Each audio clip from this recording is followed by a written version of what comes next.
Hello. I need to move the screen out of the way so I don't see myself while I talk. It makes it much easier. I want to do this video on the death penalty. The death penalty is an issue that I've gone back and forth a lot about, and I've mostly been kind of ambivalent in saying that, well, I want to just leave that to other people to think about. I started off, I think, being against it as a kid, just because that was just kind of the osmosis of where I grew up, of just, my family's kind of more on the liberal side, and capital punishment on that level seems wrong. And then once I became a conservative, I think I just through osmosis I was like, well, yeah, we should have the death penalty. It's it's an old institution and it must work for some reason, and all that. And I remember a line, I don't remember if it was Hitchens who said it, but it was someone in a debate with Hitchens. I don't remember if it was him or not. Actually, I should remember. But they made the point that when sailors would arrive on an island and they would see skeletons, hanging up, that wasn't a sign of death, of we need to turn around. People would cheer because that was a sign that, oh, guess what? There's law here. You know what I mean? We won't be robbed and killed for no reason because they kill criminals. You know what I mean? Now, that being said, I think that there is a strong case to make that there is a time when things are so unstable back then that might have been some sort of necessity or something along those lines. I think that's true. But I don't think that's the case now, because we have prisons and we can clearly communicate to people punishments, I believe. Like I said, I'm trying to figure this out. And I think that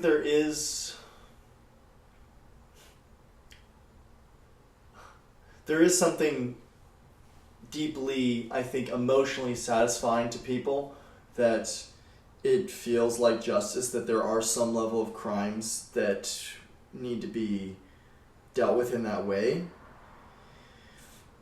But in a sense, I think that that's actually a lack of faith in God's ability to deal out judgments. It's a lack of faith that the world is genuinely structured in an honest and just way, I guess. Because the way I think about it is if I don't think any psychopaths commit crimes and feel good about them. I think that they do an excellent job of wearing masks. I think that's a core aspect of a psychopath is the ability to wear masks like that. And so I think that they're very good at taking whatever core of regret and shoving it down deep and just holding it there. But the thing about that is that, it's in your core. And so it paints everything you experience and everything, even though you might pretend to be fine, pretend to be whatever. It's a deep sort of thing that pollutes your entire body. And I also think that if you never repent for that, my suspicion that in your last moments of death, you won't be able to hold that back and you will experience hell, and yeah, so, and then hell, and then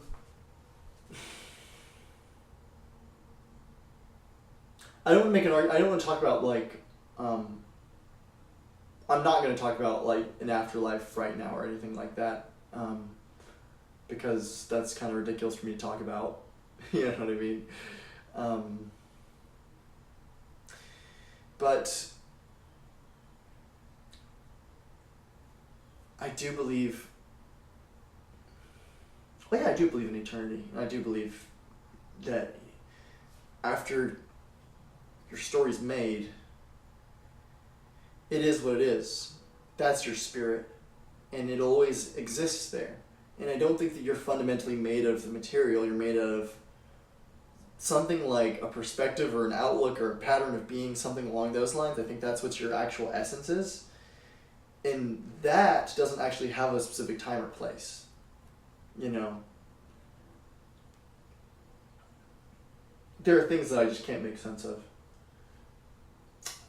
It's hard to make sense of free will or the thy feel change and all that in that context. But I will say that I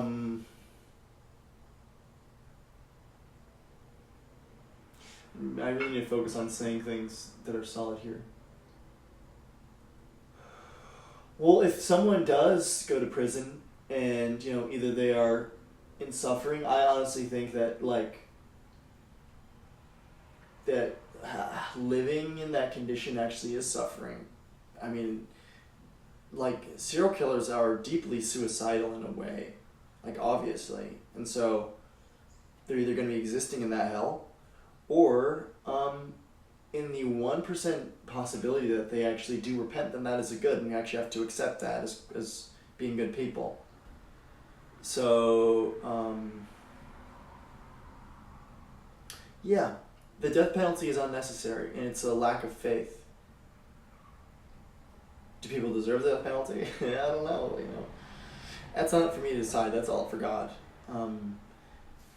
We need to decide where the state is in relation to the individual. I think we just draw hard lines there, and it doesn't preside over things like life or death. The individual guides the state. The individual presides over the state. So I think that the death penalty is a violation of that. Maybe I'm being too simple-minded about it, but I think that's pretty straight. Anyways, thank you guys. You guys have a great evening.